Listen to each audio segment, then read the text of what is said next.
Podcast Answer Man, episode number 35. This show is sponsored by AG Design. Need a new website, logo, or artwork for your podcast? Visit ageedesign.com today.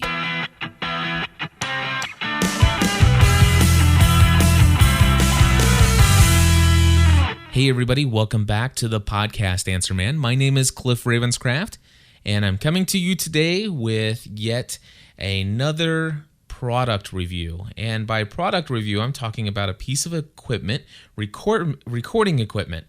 Now, if you have listened to me long enough talk about podcasting, you probably have picked up by now that I prefer recording all of my podcasts directly in, using an analog, nice dynamic microphone, my Heil PR40, by the way.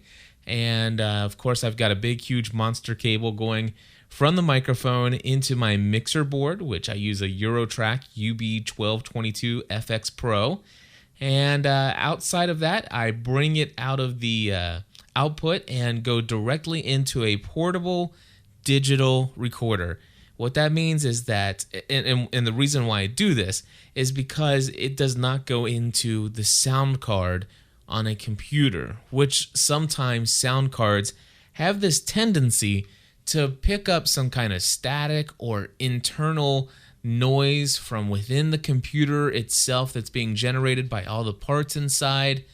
There's sometimes that really small and minor hiss or hum in your recordings. If you have dealt with any of that in the recording of your shows, it may be time for you to consider possibly moving to a portable digital recorder. Now, that would have been very difficult for you in the past if you were on a tight budget. I know that my favorite digital recorder, and still today, to this day, my favorite digital recorder for doing such a thing is the Edirol R-09. Now, with the Edirol, of course, the cost, I think back then, was almost $400. I believe the prices have come down a little bit on that. However, I think it's still around a $300 price range. I haven't looked in a while. I need to look that up. One of the things I will tell you is that if there's any type of professional audio equipment, any type of professional audio gear that you're looking for, send me an email at cliff@gspn.tv, and I should be able to get you a price lower than what you see out there advertised in the all the online things. So basically what I suggest doing is going out there, seeing what the lowest price you can find, send me an email with a link to that advertised price, and I will let you know what I can get you that product for. And so I am so glad to say this, I'm an authorized reseller for proaudio.com. And of course I can get prices even lower than what's on their website. So definitely, if you're interested in an Edirol R-09, if you're interested in the product that I'm reviewing today, which is the Zoom H2, ZOOM H2, just send me an email, cliff@gspn.tv, and we'll see what we can work out for you. However, the one thing I want to do right now is just take a few moments and tell you about my experience with this, with this new recorder, the Zoom H2. Now, when I heard everybody talking about the release of this new portable recorder by Samson, which the box here has nothing with the word Samson written on it. I cannot find Samson anywhere. It's basically, it says it's made by the Zoom Corporation, so ZOOM Corporation. Anyway, I heard a lot of people talking about this and raving about the Zoom H2, saying that, when I bought my Edirol R-09, I was comparing it to the Zoom H4, which I wasn't too crazy about the Zoom H4 because, the Edirol just seemed to be more along my tastes. But when they started talking about the Zoom H2, they were talking about that this is a smaller recorder and it has some additional functionality through I think there are 4 speakers inside, and it can give you a true, real, honest surround, front, back, left, and right in both channels. I mean, it's just, it will record into 4 separate channels. in a wave form, though, not in MP3, but in wave, uncompressed, and so therefore there are some drawbacks to that. But anyway, the thing is that I got one of these. I got my hands on one of these, ordered it in, brought it in. Now I'm holding it in my hand. I will tell you, as a person who has used the Adderall R-09, I prefer the additional cost of, even if it's an extra $100, I prefer the additional cost of the Adderall R-09 over the Zoom H2 and would do so any day of the week. And I'll explain to you that my number one beef about this entire Zoom H2 is that it is not possible for you to pause during your recording. The only thing you can do is you can stop recording and then come back and hit record again and pick up where you left off. The problem with that, of course, is that you have to string together multiple podcast or MP3 files to make up your one show. And for somebody who's recorded out in the field, for somebody who has to take a break and pause and occasionally cough, for whatever reasons, there are a lot of reasons you may want to pause. And if you're out there in the field, you don't want to have this, for example, if I'm walking down the road doing a sound seeing tour, but I'm kind of finished until I get to the end of the street. So I can hit pause on my Adderall, walk to the end of the street, hit the pause button again, which basically unpauses it, goes back to recording right where it left off in the same MP3 file, and I can continue talking. So what, in essence, if I wanted to, if I really became a seasoned sound seeing tour giver or a seasoned podcaster where I record things live and unedited, kind of like this show, I hit everything you heard. There's nothing that's going to be post-production on this show whatsoever. So, however, I have already paused this show once, and you probably didn't realize that, but I, excuse me, but I did need to cough, and so I did pause and take a breath and then came back. It's something I do quite often, something I cannot do with the Zoom H2, and in my mind, that alone makes the extra cost of the Adderall worthwhile. Now, if that's not a concern for you, and you definitely 100% are going to be doing post-production no matter what, then it doesn't matter if you have to string multiple MP3 files together.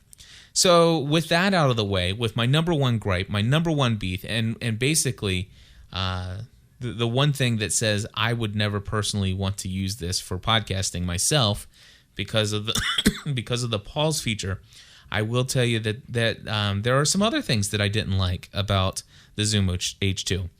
When I ordered this thing, I was expecting a much smaller, more compact unit that would fit even nicer, more nicely in my pocket than the Adderall. I will tell you that the Zoom H2 is about 3/4 of an inch taller than the Adderall. As far as the thickness, from front to back, the thickness, I will tell you that it seems to be just a hair bit more bulky than the Adderall R-09. And as far as the width is concerned, how wide it is exactly the same width. So, with that said, there is no added benefit of a smaller size. And as far as the weight, the Adderall definitely weighs less. And so if it came down to it, and I was walking around and I wanted to carry this in my pants pocket, I would much prefer carrying the Adderall R-09 in my pants pocket than I would the Zoom H2 because it is a heavier machine. Now, with that said, there is another function on the Zoom H2 that I do not like. Let me explain to you what I do use quite often. Now, if you both of these recorders use SD cards, SD flash cards to record, which I love. Trust me, I love it. Now, the Adderall R-09, when I'm done recording a show, because sometimes I will port it over to my MacBook, rather than eject the card and then put it into a card reader, since my MacBook does not have that, I have to use the included USB cable. Now, On the Edirol, as long as my Edirol is turned on, I plug in the USB cable into the Edirol, and then I plug in the USB computer to my MacBook, and voila, it automatically shows up as a drive. However, on the Zoom H2, that's not the case. You plug in, you make sure the Zoom H2 is turned on, and in fact, I'm going to do this now. Let's see here. And it looks like I had left the Zoom H2 on for the last couple days, and I've run down the batteries, which again is anyway, that's my own personal fault. However, I will tell you I don't like the power switch. But let me go ahead and tell you about that real quick. The power switch on the Zoom H2, it's kind of a button that you have to push in and hold in for just a few seconds, and then it'll power on, and the same to power off. The Zoom H2, the power button, is a little slider button, and if you've got it in your pocket or like I carry in my briefcase, it looks like something has caused the power button to be turned on, and therefore it was left on, and it's drained an entire brand new pair of Duracell batteries. So that just cost me probably about $3-4. Not very cool. So the Edirol, again, you have to hold down the button for it to come on so it doesn't accidentally come on or accidentally turn off like the Zoom H2 could. So if you can imagine, you're recording and you're walking down the street and something happens to where inside your pocket it jostles the little power switch, it could pretty much turn off on you in the middle of recording. Let's see here. Anyway, back to the USB cable. So let's say I have the Zoom H2 powered on. I plug in the USB cable to the Zoom H2, and then I go and I plug in the USB cable to the MacBook, and guess what happens? Nothing.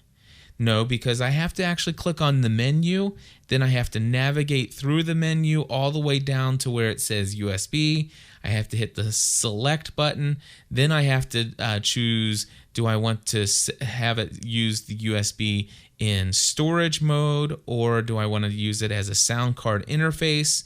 And I have to choose the storage mode. I click enter, and then it will turn on the functionality and show up as a drive eventually over on the MacBook. That's a little crazy that I have to do that. Now, those are the major gripes that I have against the H2. So there is at least 3 major gripes. Number one, you can't pause. Number 2, it's not smaller, it's bulkier, it's heavier than the Edirol. Number 3, the power button. And I could come up with a list of a couple others, to be honest with you. The navigation, I'm not really all that crazy about.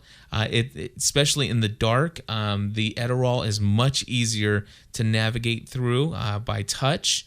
And that's very important when you're maybe at a concert or some other dark place where you might be recording. Now, are there some features that are improved in the H2 that perhaps maybe the Edirol could take a lesson from? Number 1 is the SD card slot is not behind the battery compartment. That's one of the major frustrations I have with the Edirol R-09 is that you have to halfway undo the battery compartment to get to the SD card. That you don't have to do here. It has its own compartment. You open it up, push in, and boom, you release your card and put it back in. The battery compartment's completely separate on the back, and that door is only used to get to the batteries, and that's it. So that is an improvement. As far as the audio quality, I think that if in the portable mode in recording in the car, the Zoom H2 does a little bit of a better job than the Edirol, because in the Edirol R-09, it will pick up, every little tiny sound, which, sometimes when you're hitting a bump, the microphones are so sensitive that can cause it to peak unless you really turn down the gain on it, which I think you should do anyway. And so I don't really think that that's a flaw. I think it's a benefit that it's that precise. Now on the Zoom H2, I noticed it wasn't picking up all the road bumps and causing the peaking sounds and stuff like that. But I think it's because, the settings were probably down low enough. There are 4 microphones, but to be honest with you, to record and take advantage of that surround feature with 4 channels, you have to record in WAV format, which takes up way too much space on your SD card. So you're typically going to end up using 2 channel anyway, and sure, it'll use the front and the back and stuff. That's really nice. But my experience from listening back to both of them, there is no difference in the quality of the sound. Both of them provide excellent, feel like you're there kind of sound reproduction when you are recording sound seeing tours or things on location. A couple of little things that are cool is that the Zoom H2 does come with this little thing that you screw into the bottom of the base of it, and it's kind of shaped to where it can go into a microphone stand. Well, that's pretty nifty. It also comes with this like little tripod kind of thing that you can set it up on the table, so it's not just sitting on the table, laying down on the table, but it can be stood straight up with this little tripod. That's kind of neat. It did come with a windscreen. A windscreen is very important when you're walking outside and there's a wind blowing. But you know what? I'm going to take this windscreen and I'm going to go put it on my Adderall, because I think that that's going to really solve that issue. So this little windscreen, the foamy thing that goes over top of the Zoom H2, that is going to be now my Adderall windscreen. But it did come with that. It did also come with patch cable, which was kind of nice. I mean, of course, you can pick them up at Radio Shack for $3.99 or $6.99, whatever they cost these days. It's where you take the little 1/8 inch stereo jack, and on the other end are 2 RCA plugs that you can plug into any analog input, which is really nice, especially in my scenario where I'm recording straight from the analog out on my mixer into the Zoom recorder. So I'm glad to see that it actually came with one of those. I ordered one of these for my clients, and I had went ahead and sent him a personal pair of my patch cables to him, not knowing that the Zoom was actually going to come with it. That's the real reason why I went ahead and purchased the Zoom H2 for myself, is because I had been working with a podcast consulting client that I was working with, and I ordered him a whole lot of equipment, and I was able to save him $100 from the Adderall cost getting the Zoom H2, because I heard so many great things about it. Now, it still works great. I walked my client through how to use the Zoom H2. He was, for him, it wasn't that big of a deal that he had to go through the menu to turn on the USB cable to work, because he had never experienced anything other than that. So it wasn't a big deal for him. The power cable, or the power button on the side, probably won't become an option or a point of frustration for him, as long as he's careful, although I do like the Adderall's power button a lot more.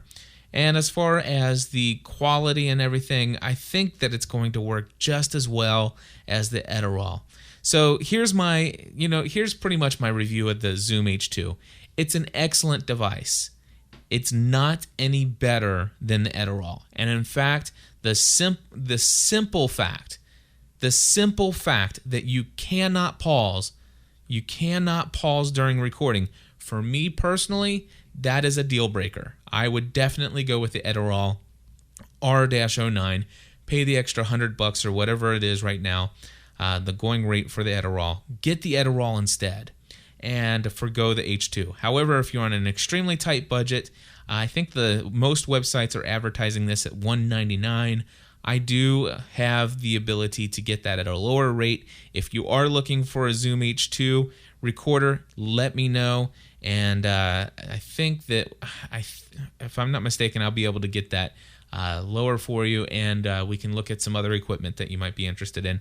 But anyway, again, if you want to contact me, I can be reached at Cliff, CLIFF, at gspn.tv. And that's my initial review here of the Zoom H2 recorder. And it's not bad. I mean, if you've not had a digital recorder yet, you're on a tight budget, go for it. But just make sure that you understand that if you need to pause, you're not going to be able to. You'll have to start another recording, and you'll have to string those things together in post-production. Anyway, God bless you all. We'll be back soon with another Podcast Answer Man. Special thanks to Evan AG at AG Design for sponsoring this show.